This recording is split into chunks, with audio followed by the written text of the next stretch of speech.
പത്തരമാറ്റിൻ്റെ പുതിയൊരു എപ്പിസോഡിലേക്ക് എല്ലാവർക്കും സ്വാഗതം. അങ്ങനെ നമ്മൾ നവ്യയുടെ സഹായത്തോടുകൂടി നവീനാണെങ്കിൽ നയനെ ജയിലിൽ നിന്നൊക്കെ ഇറക്കുകയൊക്കെ ചെയ്യുന്നുണ്ട് കേട്ടോ. ആ സമയത്ത് നമ്മൾ നവീൻ പറയുന്നുണ്ട്, എന്തായാലും എനിക്കാണെങ്കിൽ നവ്യ തന്ന ആ ഒരു തെളിവിൻ്റെ അടിസ്ഥാനത്തിലാണ് എനിക്ക് നയനെ പുറത്തിറക്കാൻ പറ്റിയെന്നൊക്കെ നവീൻ പറയുകയൊക്കെ ചെയ്യുന്നുണ്ട്. പക്ഷേ അതെന്താണെന്നുള്ള കാര്യമൊന്നും നമ്മൾ നവീനാണെങ്കിൽ നയനെ അടുത്ത് പറയുകയൊന്നും ചെയ്യുന്നില്ല. എന്തായാലും ആ തെളിവുകൾ വെച്ചിട്ടാണെങ്കിൽ ഇപ്പം ആദർശേട്ടന് അന്വേഷിക്കുന്ന ഓരോ കാര്യങ്ങൾക്കൊക്കെ ആദർശേട്ടന് സഹായമാവുമെന്നൊക്കെ നമ്മളെ നവീൻ പറയുന്നുണ്ട്. എന്തായാലും നിങ്ങളെ സഹായിച്ചത് നിങ്ങളെ ചേച്ചിയാണെന്നൊക്കെയുള്ള കാര്യമൊക്കെ നയനടുത്ത് പറയുകയൊക്കെ ചെയ്യുന്നുണ്ട്. അങ്ങനെ നമ്മളെ നയനയാണെങ്കിൽ നമ്മൾ നവ്യടുത്ത് അതിനുള്ള താങ്ക്സും കാര്യങ്ങളൊക്കെ പറയുന്നുണ്ട്. പക്ഷേ നവ്യാണെങ്കിൽ അത്രയ്ക്കും ഇതിനൊരു ഇതൊന്നും കൊടുക്കാതെ നവ്യാണെങ്കിൽ അവിടുന്ന് പോകുന്നുണ്ട്. നയനാണെങ്കിൽ നന്ദി പറയും കരയൊക്കെ ചെയ്യുന്നുണ്ട്. പക്ഷേ നമ്മൾ നവ്യാണെങ്കിൽ അതത്ര വലിയ കാര്യമായിട്ടൊന്നും എടുക്കുന്നില്ല. അങ്ങനെ നവ്യാണെങ്കിൽ എന്തായാലും അവളെ ഇറക്കിയല്ലോ എന്നുള്ളൊരു സമാധാനത്തിനാണെങ്കിൽ നമ്മൾ നവ്യാണെങ്കിൽ നേരെ അനന്തപുരിയിലേക്കൊക്കെ പോകുന്നുണ്ട് കേട്ടോ. അപ്പം അനന്തപുരിയിൽ പോകുമ്പോഴും നമ്മൾ നവ്യ അത്ര സന്തോഷമായിട്ടൊന്നും അല്ല പോകുന്നത്.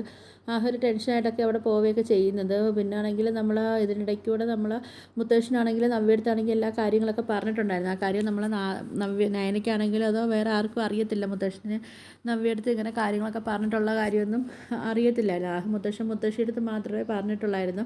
ഇന്ന കണക്ക് ഞാൻ നവ്യടുത്ത് കാര്യങ്ങൾ പറഞ്ഞിട്ടുണ്ടെന്നൊക്കെ മുത്തശ്ശിയുടെ മാത്രമേ മുത്തശ്ശൻ പറഞ്ഞിട്ടുള്ളായിരുന്നു. മുത്തശ്ശൻ പറയുന്നുണ്ടായിരുന്നു, എന്തായാലും എൻ്റെ നയനമൊക്കാണെങ്കിൽ ജാമ്യം കിട്ടിയില്ലെങ്കിൽ പിന്നെ ഞാനാണെങ്കിൽ ഇപ്പം മറച്ചു വെച്ചിരിക്കുന്ന എല്ലാ കാര്യങ്ങളും ഞാനങ്ങ് പൊളിച്ചെടുക്കും എന്നൊക്കെയുള്ള ഒരു ടിസ്റ്റെല്ലാം ഞാൻ പൊളിക്കുമെന്നൊക്കെ പറയുന്നുണ്ടായിരുന്നു നമ്മളെ മുത്തശ്ശനാണെങ്കിലും. നമ്മളെ നവ്യാണെങ്കിൽ ഇങ്ങനെ ഓരോ കാര്യങ്ങളൊക്കെ ആലോചിച്ചിട്ട് അങ്ങോട്ടും ഇങ്ങോട്ടൊക്കെ നടക്കുന്നുണ്ട് കേട്ടോ. ആ സമയത്താണ് നമ്മളെ നവ്യാണെങ്കിൽ ചന്തുമോൾ അവിടെ ഒറ്റയ്ക്ക് ഇരിക്കുന്നതൊക്കെ കാഴ്ച കാണുന്നത്. അങ്ങനെ നവ്യാണെങ്കിൽ ചന്തുമോൾ അടുത്തോട്ടൊക്കെ പോകുന്നുണ്ട് കേട്ടോ. പക്ഷേ മുമ്പൊക്കെയാണെങ്കിലും നവ്യയ്ക്കാണെങ്കിൽ ചന്തുമോളെ കാണുമ്പോൾ ദേഷ്യവും കാര്യങ്ങളൊക്കെ ആയിരുന്നല്ലോ. പക്ഷേ ഇപ്പോൾ എന്തോ ചെറിയൊരു മനസ്സലിവൊക്കെ ഉണ്ടായിട്ട് നമ്മൾ നവ്യാണെങ്കിൽ ചന്തുമോൾ അടുത്തോട്ട് പോവുകയൊക്കെ ചെയ്യുന്നുണ്ട്. ആ സമയത്ത് നമ്മളെ നവ്യയെ കാണുമ്പം ചന്തുമോളാണെങ്കിൽ അവിടെ എണീറ്റ് പോകാനൊക്കെ പോകുന്നുണ്ട്. അപ്പം നമ്മൾ നവ്യ ചോദിക്കുന്നുണ്ട്, എന്താ മോളെ നീ എന്താ എണീറ്റ് പോകുന്നതെന്നൊക്കെ ചോദിക്കുമ്പം അത് ആൻറ്റി അല്ലേ പറഞ്ഞിട്ടുള്ളത്, ആൻറ്റിയുടെ കൺമുമ്പിൽ ഞാൻ വരാൻ പാടില്ലെന്നും ആൻറ്റി നിൽക്കുന്ന സ്ഥലത്തൊന്നും ഞാൻ വന്ന് നിൽക്കാൻ പാടില്ലെന്നൊക്കെ അല്ലേ ആൻറ്റി പറഞ്ഞത്, അതുകൊണ്ടാണ് ഞാൻ ആൻറ്റി ഇങ്ങോട്ട് വന്നപ്പോൾ ഞാൻ പോകുന്നതെന്നൊക്കെ പറയുന്നുണ്ട്. നവ്യ പറയുന്നുണ്ട്, എന്തായാലും മോളിനെ ആൻറ്റിയെ കാണുമ്പോഴത്തേക്കും മോൾ പോവുകയൊന്നും വേണ്ടാന്നൊക്കെ പറയുന്നുണ്ട് കേട്ടോ. എന്തായാലും ആൻറ്റിക്ക് മനസ്സിലാവുന്നുണ്ട്,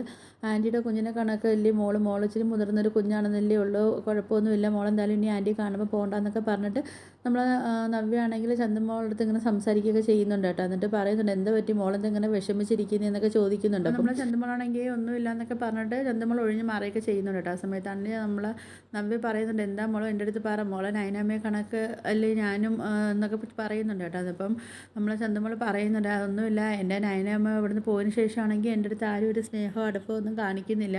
എന്നെ ഇവിടെ സ്നേഹിക്കുന്നതെന്ന് പറഞ്ഞാൽ എൻ്റെ നയനാമ്മയും അതുപോലെ ദേവയാന്യമ്മയും മാത്രമല്ലേ ഉള്ളൂ എന്നെ സ്നേഹിക്കുകയൊക്കെ ചെയ്യുന്നതെന്നൊക്കെ നമ്മൾ ചന്ദമോൾ ഇങ്ങനെ സങ്കടത്തോടൊക്കെ ആണെങ്കിലും നവ്യയെടുത്ത് പറയുകയൊക്കെ ചെയ്യുന്നുണ്ട്. നമ്മൾ ചന്ദമോൾ പറയുന്നുണ്ട്, എനിക്കിപ്പോൾ ആരുമില്ല, എൻ്റെ നയനമ്മ പോയതിന് ശേഷമാണെങ്കിൽ എനിക്ക് ആരുമില്ലെന്നൊക്കെ പറഞ്ഞിട്ട് നമ്മൾ ചന്ദമോളാണെങ്കിൽ നല്ല സങ്കടത്തോടെ പറയുന്ന സമയത്ത് നമ്മൾ നവ്യാണെങ്കിൽ ചന്ദമോളെ കെട്ടിപ്പിടിച്ചൊക്കെ പറയുന്നുണ്ട്, മോള് വിഷമിക്കേണ്ട, എന്തായാലും മോളെ നയനമ്മയെ കണക്ക് തന്നെ മോൾ എന്നെയും കണ്ടോ എന്നൊക്കെ പറയുന്നുണ്ട് കേട്ടോ. എന്നിട്ട് നമ്മൾ നവ്യ ചോദിക്കുന്നുണ്ട്, മോൾ അമ്മയെ കാണണമെന്നൊക്കെ ആഗ്രഹമുണ്ടോ എന്നൊക്കെ ചോദിക്കുന്ന സമയത്ത് ചന്ദമോൾ പറയുന്നുണ്ട്, എനിക്ക് ഒരുപാട് ആഗ്രഹമുണ്ട് എൻ്റെ അമ്മയെ കാണാനെന്നൊക്കെ പറയുന്നുണ്ട്. മറ്റേ നയനമ്മ ഉള്ള സമയത്താണെങ്കിൽ എന്നെ ഇടയ്ക്കിടയ്ക്ക് എന്നെ കൊണ്ട് കാണിക്കുകയൊക്കെ ചെയ്യും.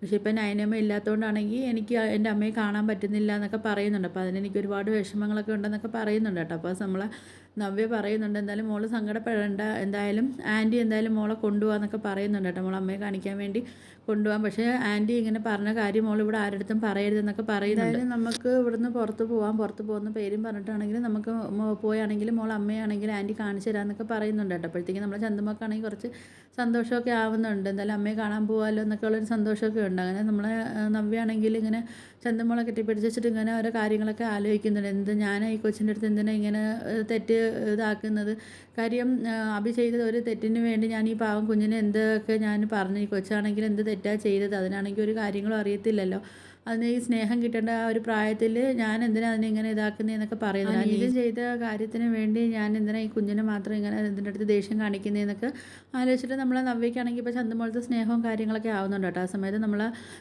നവ്യ ചിന്തിക്കുന്നുണ്ട്, എന്തായാലും ഞാൻ അവനെ വെറുതെ വിടത്തില്ല, അവനെ ഞാൻ അടിവേരോട് ഞാൻ അവനെ ഇളക്കും, അതിന് ഞാനിപ്പോൾ അവനെ കുറച്ച് മൗനം ഞാൻ പാലിച്ചേ പറ്റത്തുള്ളൂ എന്നൊക്കെ നവ്യ ഇങ്ങനെ പറയുന്നു. അങ്ങനെ നവ്യ ചിന്തിക്കുന്നുണ്ട്, എന്തായാലും ഞാൻ അവനെ വെറുതെ വിടാനൊന്നും പോകത്തില്ല, അവനിക്കാണെങ്കിലും അവൻ്റെ അമ്മയ്ക്കാണെങ്കിലും ഞാൻ നല്ല പണി ഞാൻ കൊടുക്കും, അങ്ങനെ ഞാൻ വെറുതെ വിടാൻ ഉദ്ദേശിക്കുന്നില്ല എന്നൊക്കെ പറഞ്ഞിട്ട് നമ്മളെ നവ്യാണെങ്കിലും മനസ്സിൽ അത് ഉറപ്പിച്ച് തന്നെ നമ്മളെ നവ്യ നിൽക്കുകയൊക്കെ ചെയ്യുന്നുണ്ട്. അപ്പോൾ വീഡിയോസൊക്കെ ഇഷ്ടപ്പെട്ടാൽ ഒന്ന് ലൈക്ക് ചെയ്ത് ഷെയർ ചെയ്ത് സബ്സ്ക്രൈബ് ചെയ്ത് ബെല്ലൈക്കൺ എനേബിൾ ചെയ്ത് ഒന്ന് സപ്പോർട്ട് ചെയ്യണേ.